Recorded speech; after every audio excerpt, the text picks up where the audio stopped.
to our third speaker, Marilen Danguilan. Her presentation has the title, Contention and Compromise, How the RH Bill Became Law. Marilen Danguilan is now the Country Director of Population Service, Philippines. She has a very impressive education attainment, as you see in her bio. She used to work in the different UN agency and international organization.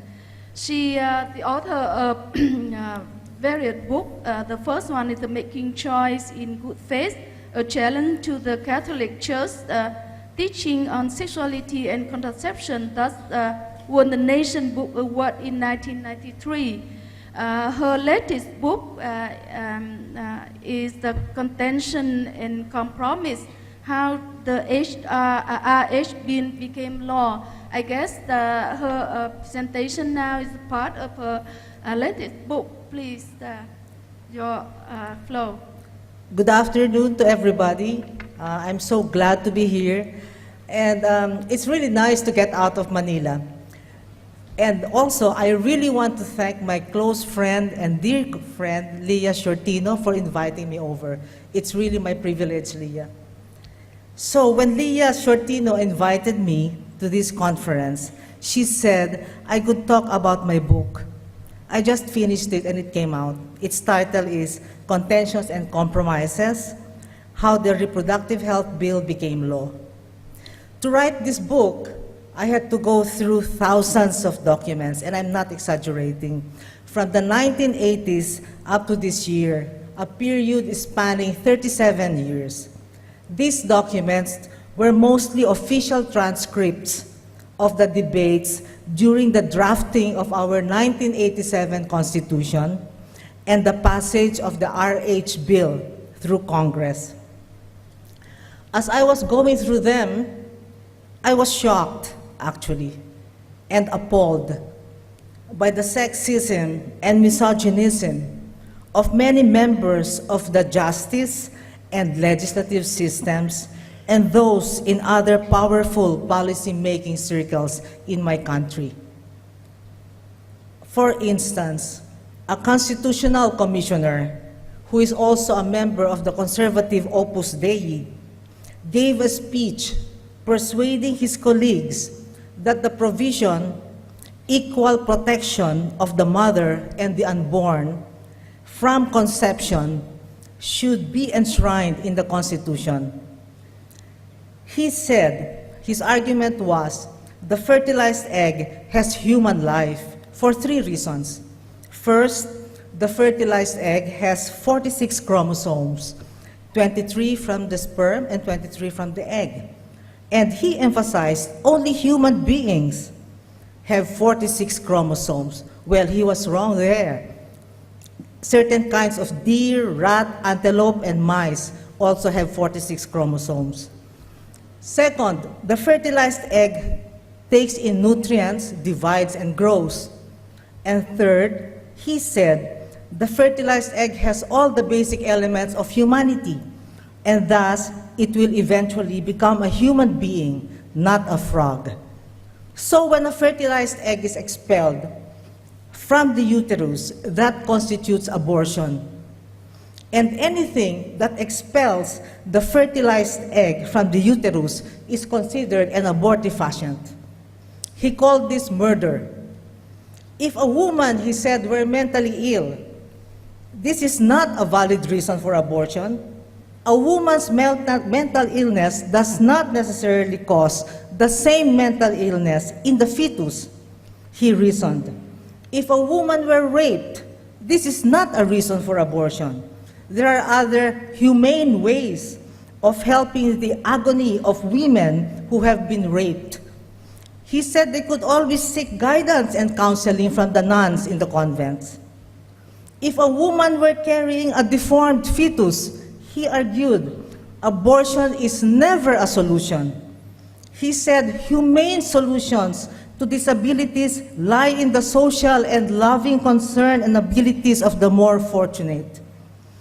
The women commissioners objected vehemently to his statements. But he still insisted, quote, "A woman has absolutely no right to murder the child," unquote. Only when it is medically impossible to save the mother and the fetus, then if one is to save the mother's life, that is morally and legally permissible. Therefore, to this day, we have the clause in our present Constitution that reads, "The state shall equally protect the life of the mother and the unborn from conception." All this happened in 1986. Of course, things have changed, but not significantly so, not in sexual and reproductive health and rights. During the debates of the Reproductive Health Bill, the same sexism and misogynism prevailed among the anti-RH legislators.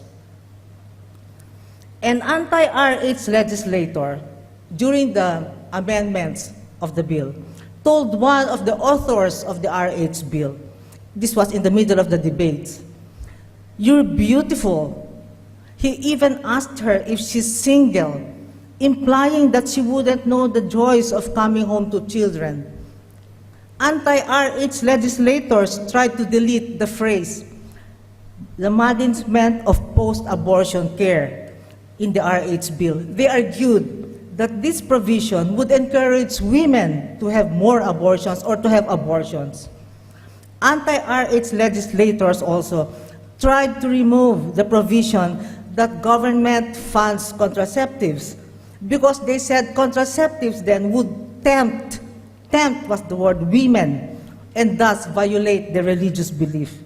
And anti-RH legislators tried to ban all artificial methods of contraception because of their abortifacient effects, and tried to limit women's choice to the Billings method and other natural methods. They attempted to cripple the RH bill, even if they knew that women were dying from the complications of abortion, pregnancy, and childbirth, even if they knew that they would perpetuate a system that is so discriminatory because only women get pregnant and only women die from the complications of abortion and pregnancy. During the voting of the RH bill in December 2012, they voted against it because it mocked the revered authority of the Catholic Church. Because my final act should be in fidelity with what my church stands for, and because I cannot turn a blind eye to this onslaught against my faith and moral conviction. The reasons behind this could possibly be that they feared the Catholic Church and what it could do to them, or they fervently believed in its teachings, even if a Jesuit priest, who is also a lawyer, wrote that the Catholic Church's teaching on artificial contraception is not considered infallible. So barely 2 weeks after President Benigno Aquino III signed the RH bill into law, what do you know? The Catholic groups filed a petition immediately with the Supreme Court. They wrote, "The RH law violated the constitutional provision on the equal protection of the mother and the unborn," among others. As a result, the Supreme Court did not allow the government to implement the law until this question was resolved. It took the Supreme Court over 2 years before it declared the RH law not unconstitutional. So it means it's constitutional. After this, in 2015, another group filed another petition with the Supreme Court and claimed that implants were abortifacients. So the Supreme Court again issued a temporary restraining order on all contraceptives, including implants. And this would only be lifted, they said, if the Food and Drug Administration would declare that these are not abortifacients. But remember what our definition of abortifacient is. The fertilized egg should, So after over 2 years, just this month on November 12, the FDA declared that 51 contraceptives, including implants, were not abortifacients. For now, the government is able to distribute contraceptives throughout the country. But Catholic groups, I hear, want to repeal even this FDA order. So what else will they do? We don't know, but for sure, they will move heaven and earth to block the full implementation of the RH law. This is not a hopeless situation, though. Remember, we made the RH bill, the RH bill became law after 11 years. The Supreme Court lifted the temporary restraining order, and contraceptives are now going through the government pipelines. But then again, how do you strengthen justice systems and legislative systems for sexual and reproductive health and rights? How do we ensure that the women and men who are in these systems understand, appreciate, advance, and uphold sexual and reproductive health and rights? How do we make them accountable when they, for instance, want to increase penalties for women who get abortions, or when they try to declare entire cities or towns as pro-life, meaning no artificial contraceptives are allowed, or when they file a bill that intends to repeal the RH law? How do we make these people accountable? When somebody like Manny Pacquiao, who quotes the Bible, is in the Senate, one gets to think that, things look dim. Although there's only one Manny Pacquiao, there are several others who think like him, and they are in Congress. Well, Manny Pacquiao is our world international championship boxing, whatever. But take heart, there are several other groups, women's groups, health groups, faith-based organizations, and professional groups who pressure, watch, and assist those in the justice and legislative systems, and who know how to use social media strategically. They persisted in the past, they continue to persist now, and they will persist in the future. And with what I've seen, we will win this war. Thank you.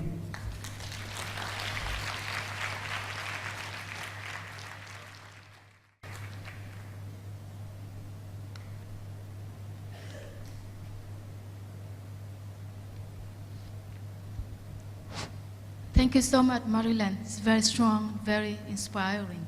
Thank you. And now we have our fourth speaker, Mrs. Marja Beera. Is correctly, your name is correctly spelled. Mrs. Marja Beera have been working in the field of abortion rights and reproductive and sexual rights, health and rights in the United Kingdom and internationally since 1976. And she keep working as the book editor, as the author, as the advocate, as a speaker, guest lecturer in that field for many years until 1996 and 2001. She worked as first chairwoman of the Gender Advisory Panel, Department of Reproductive Health and Research, Special Program of Research Development and Research Training in Human Reproduction at WHO.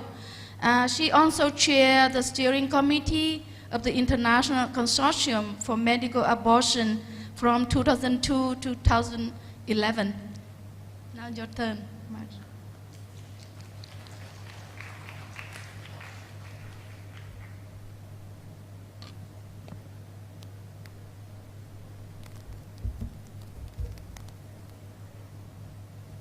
Thank you very much, and thank you to the conference organizers, and particularly Leah Shortino for inviting me here. It's a great pleasure to have come to Vietnam for this conference. I'm going to, my title is slightly different from the one that's in your program. I was supposed to talk about the justice system, but I felt that in the context of the other presentations and issues around abortion, that I should talk more about abortion law and policy, and partly to do also with the justice system.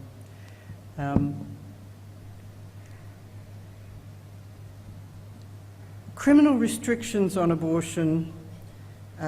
Abortion is regulated in most countries in the criminal and civil law, passed by parliaments and subject to the control of the justice system. That includes the police, the courts, and the prisons.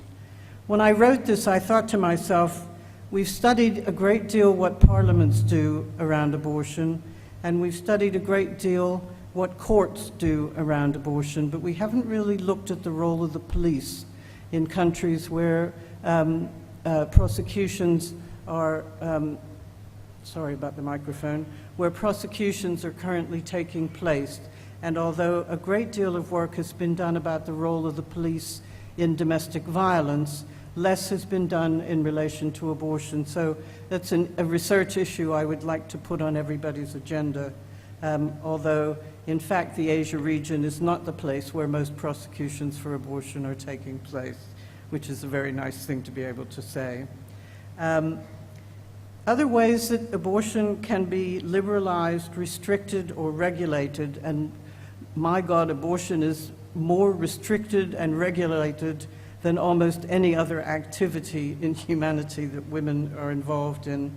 In national constitutions, it may be covered, and that happens in at least 20 countries that we know of. Supreme Court rulings have been handed down on abortion, for example, in the United States, Canada, Colombia, and Brazil. There have been Supreme Court judgments in case law and appeals, such as the cases in India over the last months that have been given so much publicity, to do both with children who've been sexually abused and had to go to court to get permission to have an abortion, and women who discovered they were carrying a serious fetal anomaly in a pregnancy and also had to go to court to get permission to have an abortion because in both cases they were beyond 20 weeks of pregnancy. And lastly, there are a myriad of regulations, issues around consent and age requirements, and on and on.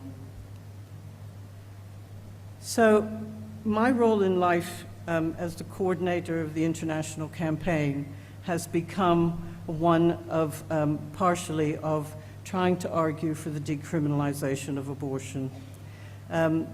And decriminalizing means removing criminal sanctions against abortion, which is much easier said than done. It means not punishing anyone for providing a safe abortion, not punishing anyone for having an abortion, not involving the police in investigating or prosecuting safe abortion, not involving the courts in deciding whether to allow an abortion. And in a positive way, it means treating abortion like every other form of health care. And if, in fact, certain problems take place and somebody violates women's rights, using other existing laws to deal with any coercive, dangerous, or negligent practices. Now, there's a discussion to be had I think, in the abortion rights movement that hasn't yet materialized in a good enough way. For many years, we've been calling for safe, legal abortion. That's been one of our main slogans. But legalizing abortion actually means keeping abortion in the law in some positive way by identifying the grounds on which it's allowed. On the other hand, that means it implies that there are some grounds where it isn't allowed. More recently, we've begun to call for decriminalization of abortion. And from my point of view, I think this is an important aspect of progress. But what's been happening is when you change terminology in a movement, you find that it's much easier to change for yourself and very difficult to get the other 7 billion people on the earth to change with you. So people have begun to use both terms interchangeably, thinking that they mean the same thing, when in fact they don't. And I think there's a serious conversation to be had amongst us what those differences actually are. Canada, in fact, is the only country to date that, through a Supreme Court decision in 1988, decriminalized abortion altogether. And it's thought, at least by Western researchers, that China has no legal restrictions on abortion and never has had. But I would appeal to our Chinese colleagues here, if that's actually a wrong perception, to let us know what the correct information is. This is a neat little graph. It shows that the main legal grounds for abortion in the laws of almost every country are only a list of 6 different issues. And as you go down that list from save the life through preserve the health, rape, fetal anomaly, economic or social reasons, and on request, you find that they cover more and more abortions. And in fact, the reason most women have an abortion is because they have an unwanted pregnancy. The rest of these grounds apply to smaller and smaller numbers as you go back up the list. And certainly as a country becomes healthier, the need to save women's lives by doing an abortion pretty much disappears. And the graph shows, if you see, you can make a line going parallel to the right, going down, that with each one of these grounds, and the dots are all countries, with each one of these grounds, if you add it to the law, you get fewer and fewer deaths from abortion until you get to abortion on request, where you see on the right-hand side there, almost all countries have no deaths from unsafe abortion. The other trouble with the law on abortion is that other laws actually interfere with it and complicate it even more. And I'll give you an example from Morocco because it's an unusual example. In the last couple of years, there's been public debate on the fact that a large number of women are dying from unsafe abortions. So the king actually issued a directive to reform the law to expand legal protections for women. Now, according to the Moroccan Family Planning Association, there's now a kind of national consensus that abortion within the first 3 months of pregnancy should be permitted if the woman's physical and mental health is at risk and in cases of rape, incest, or congenital malformation. However, they also said that unmarried women would probably be excluded from such a law because it is illegal in Morocco to have sex outside marriage. And that's an interesting way that other laws can impinge and make things even more difficult. And of course, as we all know very well in Asia, laws related to sex determination and selection have been passed in India, Vietnam, China, and South Korea on and off in the past few decades, affecting particularly access to second trimester abortion. But I would like to say that from where I sit, things are getting better with abortion despite all the negative things going on in the world. In recent decades, a combination of sustained campaigning by women, by NGOs, with support from human rights bodies and all sorts of professionals involved in the field, health workers, legal experts. There have been legal reforms, positive court rulings, enabling regulations, and public health guidelines that have improved access to safe abortion for women. Supreme courts have also been instrumental in interpreting the constitutionality of abortion and allowing specific grounds, for example, Brazil, Colombia, and most recently, Chile. And in every region except Africa, deaths from unsafe abortion have been decreasing. And one of the reasons, other reasons, apart from law change and so on, that is happening is that women are taking safe abortion into their own hands with medical abortion pills. I'm not going to read this whole slide out to you. It's a bunch of percentages of numbers of countries where abortion is legal on the different grounds I showed you earlier. I think it's most important to say 2 things about these figures. First of all, abortion is legally permitted to save the life of the woman, thank you everybody, in 98% of the world's countries. And one of the few countries left where that was not the case, Chile, finally changed their law this year. So there are only, I think, 5 or 6 countries left to take that step. But the third paragraph there, I think, the second paragraph shows you that as you go down the list of the 6 grounds for abortion, fewer and fewer countries have those grounds, and abortion on request is available in the fewest countries overall. And the second thing that this third paragraph tells you is that abortion is permitted on request in the first trimester of pregnancy in 65% of developed countries, but only 14% of developing countries. and for economic and social reasons in 75% of developed countries, but only 19% of developing countries. So the implication there is that the global north is doing better on this issue than the global south, and I'm sure we all understand what the reasons are for that. Mainly because I think a lot of these campaigns that we're involved in have been around much longer in the global north. And of course the global north imposed illegal abortion on the global south through colonialism, so there's a lot of history involved there. Changing the law to benefit women takes years and decades. I've been involved in this work for 35 years. I've seen a lot of change. In Britain, where we've had a decent law since 1967, we're still fighting anti-abortion efforts to restrict the law. Anybody who wants to get into this business really has to decide to put their energy in it in the long term. And if you want to change a law, you have to decide what you want to end up with before you start campaigning for it, because if you get a chance, it'll come once and it won't come again soon. And you can ask for too little and end up spending decades trying to improve on that. You can ask for too much and lose out. And at some point, in some space, you have to figure out what's practical, what's feasible to ask for that you think you can get. And the more allies you have, basically, the better. Trends in 2017, one of the privileges of my work at the moment is to be able to read about what's happening to abortion all over the world and share it twice a week.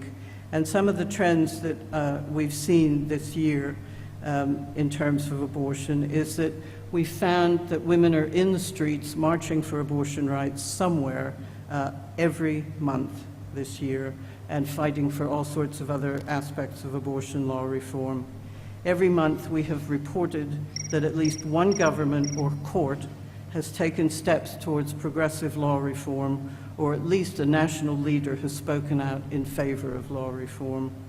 And thirdly, every month a UN human rights body or a special rapporteur has advised a country or the whole world to make abortion safe and permit it on wider range of grounds. None of them has yet called for abortion on request, but ironically, they do call for abortion to be decriminalized. So that's also a very interesting picture there. And they have discussed abortion in terms of the right to life and health, in terms of gender equity, and in terms of ending violence and even torture of women. Okay. I'm sure I'm going over my 15 minutes, but I won't be too much longer. I wanted to bring up two issues that happened this year. One, which I think was among the most appalling series of events that I have ever seen in India, cases of sexual abuse of girls who get pregnant as young as age 10. And when they started to hit the newspapers in India, then they started to come more stories would come into the newspapers. And then these cases would go to courts in various parts of the country, and some judges would allow abortions and others would not. And because there are children involved, their pregnancy is not identified until quite late, and then they have to go to court because they're beyond 20 weeks. And those cases, I think, the situation has been partially resolved, but it's not clear yet. I mean, the country needs to reform the law around this issue and is likely to have a great deal of difficulty doing so, given the circumstances. A very nice story and an unexpected one, including for the women involved in this photograph, is that in South Korea last year, when we were calling in the campaign for solidarity with Poland, where they were threatened with a total ban on abortion, a group of young women in South Korea decided to do a solidarity campaign and organize a protest. And they dressed, in Poland they called it a black protest, and everybody dressed in black. And in South Korea they did the same. And this year, during the course of this year, they formed a joint action for reproductive justice network, and got a whole lot of different groups joined up. And for the 28th of September this year, they put a petition out for signatures calling on the President of South Korea to engage in abortion law reform. And the President had said that any petition received with more than 200,000 signatures would be considered. So they, to their own great surprise, they got 235,000 signatures with almost no difficulty, which I have to say, having tried to get signatures on a petition for years, is quite an accomplishment. And they were quite amazed at the passion with which a lot of people actually signed that petition. They handed it in to the President and were happy to be told that the content of the petition would be considered. I just want to close by mentioning the 28th of September. It's International Safe Abortion Day. It has been celebrated as an International Day of Action since 1990, primarily in Latin America up until the last 5 or 6 years, when it was internationalized by the Women's Global Network for Reproductive Rights, and the campaign has also taken it on as an important day to promote each year. This year we adopted the SDG logo, which you see up on the screen. We changed the colors into our own colors, but we also adopted the hashtag, leaving no one behind, because we wanted to make the statement to our leaders that the right to safe abortion is an essential part of sustainable development for women. I'll do a 2-second plug for the campaign. It's 5 years old this year. We invite you to join us, those of you who are working on abortion, and at least once a year on the 28th of September to do something to celebrate the day. The campaign has over 1,250 groups and individuals in 120 countries, and we would be very happy to work with you. Thank you very much indeed. Thank you much. Ladies and gentlemen, because we started our section 25 minutes later, so I request you to stay for 15 more minutes for question and answer. Because our section is about justice, I want to keep the equal right for my panelists to present the paper which they prepare. They spend many hours to prepare, so please stay for 15 more minutes for question and comment. Please, now floor is open to the audience.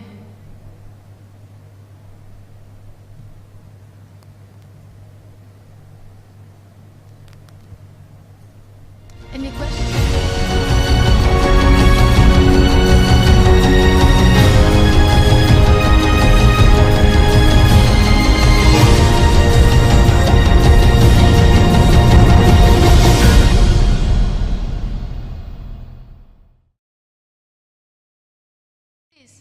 Please,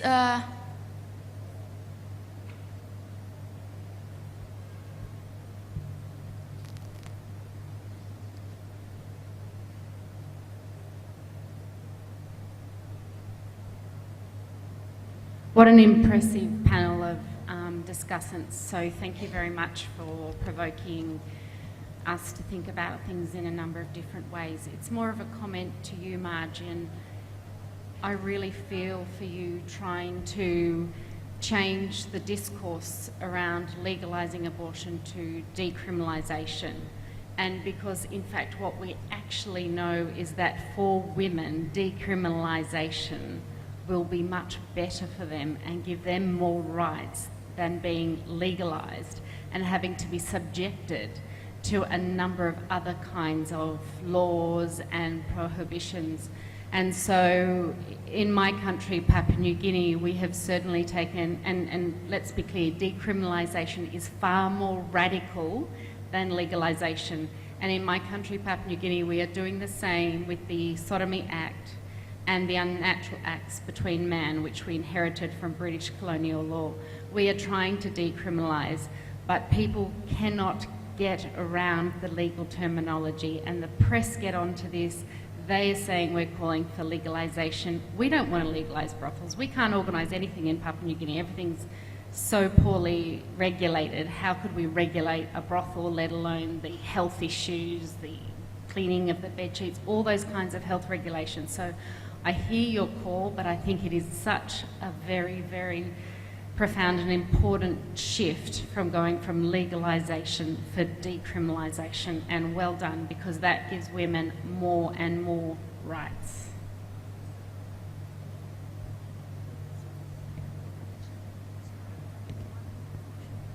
Anyone want to respond? No?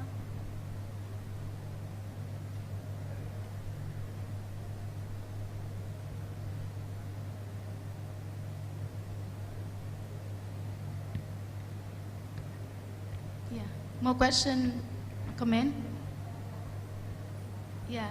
So actually, I think people is now tired a bit. So I would like to thank. Oh, sorry, I can't see it. Yeah. Could you please? There are actually two, I guess. Someone in the middle also raised her hand. Okay, I'm Ika, I'm from Indonesia. I have two questions.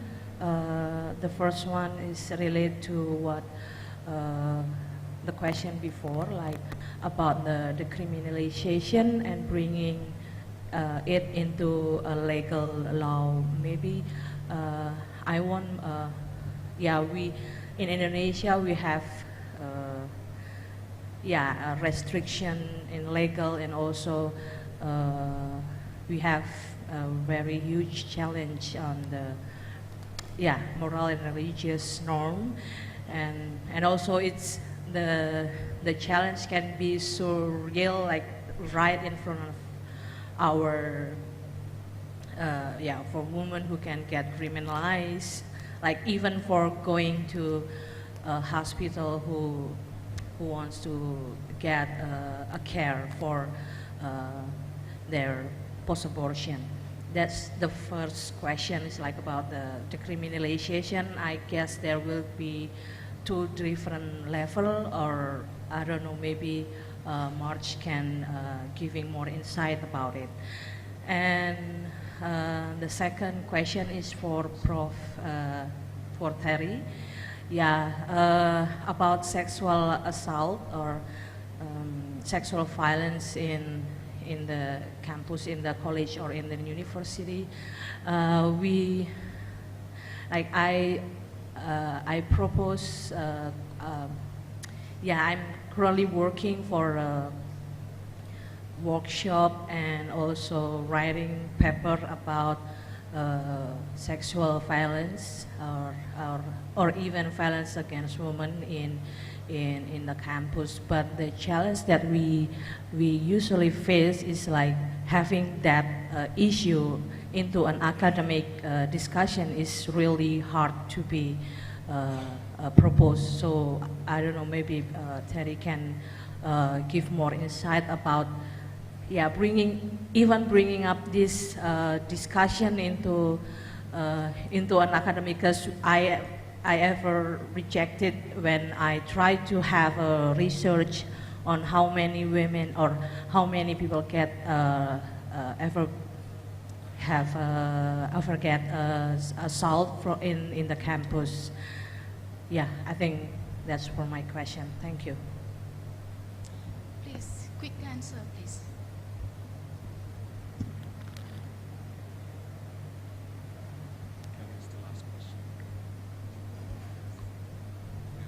Thank you. To my friend from PNG, I'd like to talk. You made a comment rather than ask a question, so let's talk in the coffee break. I'm rather hard of hearing, so I can't hear a great deal from this distance, even when people speak into microphones. In terms of the question from a friend from Indonesia, every country is a different story, in my opinion, in terms of how one has to go about trying to change the law. And what you need is as many allies from different perspectives as possible. The most important one being the women of the country. To get the women of the country on your side is to put together the power to influence the others who are in power to make the change.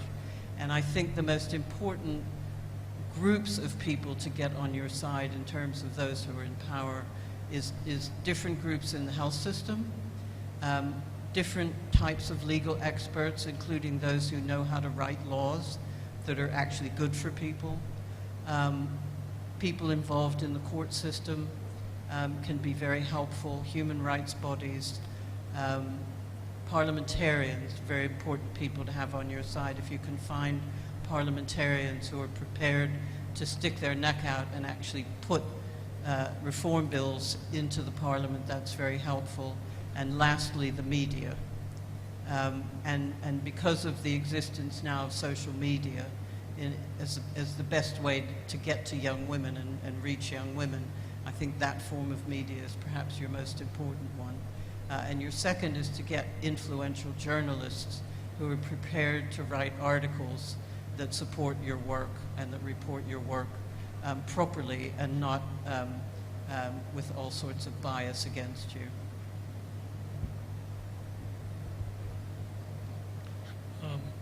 In terms of trying to get academics to do more research, more studies, and the barriers that they face, I think that this is where professional organizations play a very important role.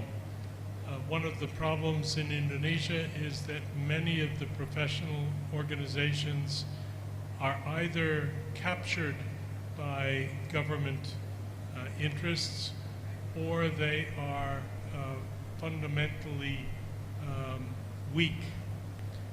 And that requires professionals to gather together and improve their own organizations. This is a remarkable conference that has been going now 18 years with no institutional base that is common. And somehow every 2 years we get together and we have remarkable exchanges of ideas and remarkable networking. Within countries, we need to have some sort of energy to do the same thing. So I encourage you to join your professional organizations, get them moving, and have them speak with a common voice to the people who are the barriers to your research. I think it's now time for coffee and break, but before we go for coffee and tea, please join me to thank our excellent speaker. And if you have more question or comment or exchange, I think you can feel free to meet our speaker during the tea break. Thank you. Thank you so much, our excellent speaker.